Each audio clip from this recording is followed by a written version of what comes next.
You're dangling over the Caribbean, one hand clutching a rope that's giving up faster than your will to live. Below you, sharks. Above you, a pirate with half his teeth and double your problems, his swords at your throat. Join us! Or feed the fish. Ah, yes. The classic pirate job interview. No resume, no references, just pure, undiluted panic. 15 years of being an orphan in Bristol didn't prepare you for much, unless you count not dying as a transferable skill. You look down at the waves, consider unemployment, and squeak out the smartest words you'll ever say. I'll join. Congratulations. You've just been promoted from future corpse to cabin boy. A rough hand yanks you back onto the deck. The crew cheers, or burps. It's honestly hard to tell. The captain grins, revealing a mouth that's 70% teeth, 30% bad decisions. Welcome to the Black Barrel's crew, he roars. You smile, mostly because the alternative is crying. Then he adds, you've got one day to prove you're worth more alive than dead. So, no onboarding process then. Your first lesson. Everything on a pirate ship is trying to kill you. The ropes, the sails, the rum, the crew, even the splinters. Your hands look like you've been wrestling a cactus, but at least you're learning fast. On the streets, you survived by being clever. Here, you survive by being clever and lucky, and let's be honest, luck's doing most of the heavy lifting. Your training starts under a man named Patch. One eye, one brain cell, infinite anger. Up the mainmast, rookie! He shouts. You look up. It's tall enough to make gravity nervous. But hey, what's the worst that can happen? You scramble up, heart pounding, and nearly plummet to your doom. Patch doesn't even flinch. Rule number 1, he says. Don't climb after rum hour. Good rule. Would have been nice to hear it before rum hour. By sunset, you're swinging through the rigging like a spider with anxiety. The crew starts calling you rope rat. Not flattering, but hey, it's better than dead guy number 7. You're learning the ship, the crew, and the subtle art of not dying. You never understood why pirates feared scurvy, until old Pete smiled at you one morning. Let's just say his teeth decided to mutiny. They jumped ship. All of them. Why'd the pirates skip church? He mumbles through bleeding gums.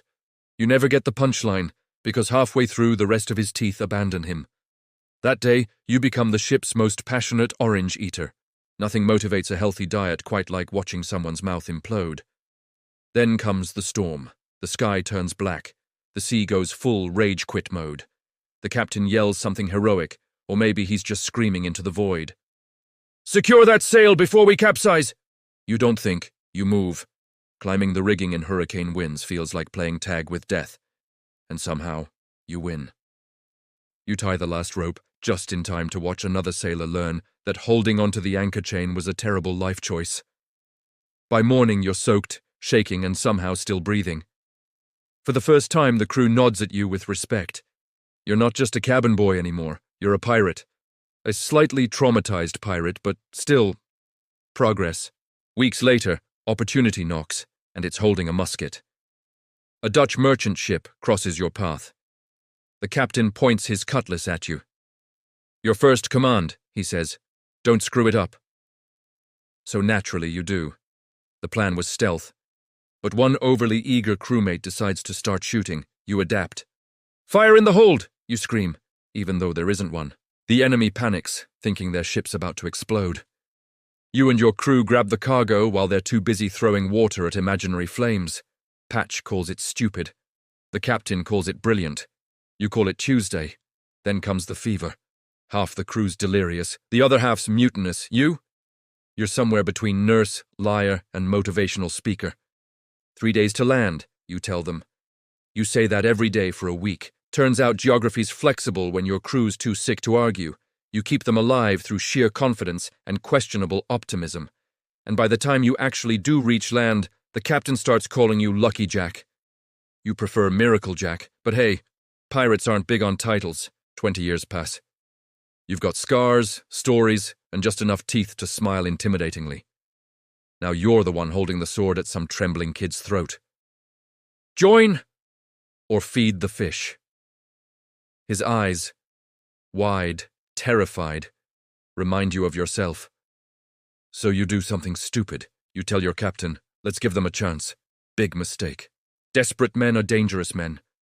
And the ones you spared, they're plotting while you sleep. It happens one quiet night. You're at the helm, watching stars shimmer on the black water. When you hear it. Too many footsteps for a regular watch. You don't even turn. Bit late for a social call, lads? Moonlight hits steel. You're surrounded, led by that same kid you spared. Fitting, really. You reach for your pistol, smile through the blood pounding in your ears. Funny, you say. This is exactly how I started. You take 2 of them with you before they swarm. Your blood paints the deck. Your final masterpiece. As the world fades to black, you realize something. You survived storms, scurvy, mutiny, and madness, but not mercy. They'll tell stories about you in taverns. The clever pirate who rose from cabin boy to legend, only to die by the same kindness that once saved him. But they'll get it wrong. Because the real story isn't about how you died. It is about how you lived. One wave, one fight, one bad decision at a time. Being a pirate? Yeah, it kinda sucked, but damn, what a ride. If you enjoyed this little trip through a pirate's life, make sure to hit that subscribe button and ring the bell so you don't miss our next adventure. Thanks for watching.